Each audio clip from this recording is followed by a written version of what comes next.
iOS 18.6 battery test, battery drain test, and update review. Hello everyone, I am Bishaka and welcome to our channel. Now let's get right into the tutorial. Many users report no major issues with battery life following the iOS 18.6 update.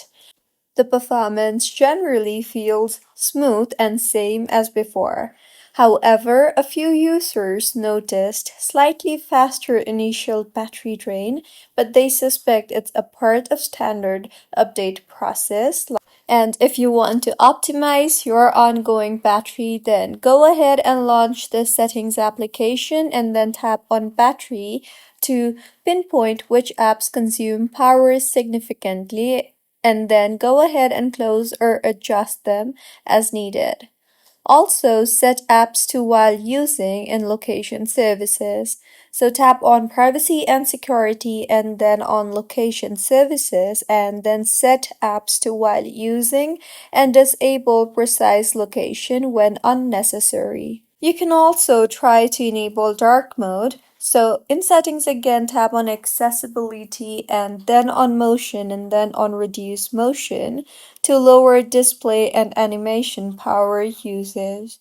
Also, go ahead and optimize Wi-Fi, cellular, and Bluetooth settings and manage AirDrop. And if your iPhone is facing persistent drain, then you can reset all settings. So in settings again, tap on general and then on transfer or reset settings and then on reset and then on reset all settings.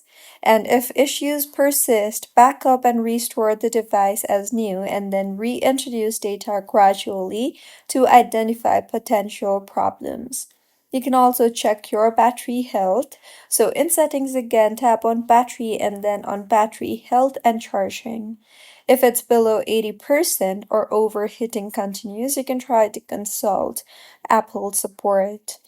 And Apple emphasizes that iOS 18.6 is centered on security, stability, and performance improvements, reporting better app launch speed, system reliability, and notably more efficient battery uses. So, this was about iOS 18.6 battery test, drain test, and update review. If you find this tutorial helpful, please like the video and do comment if you have any queries.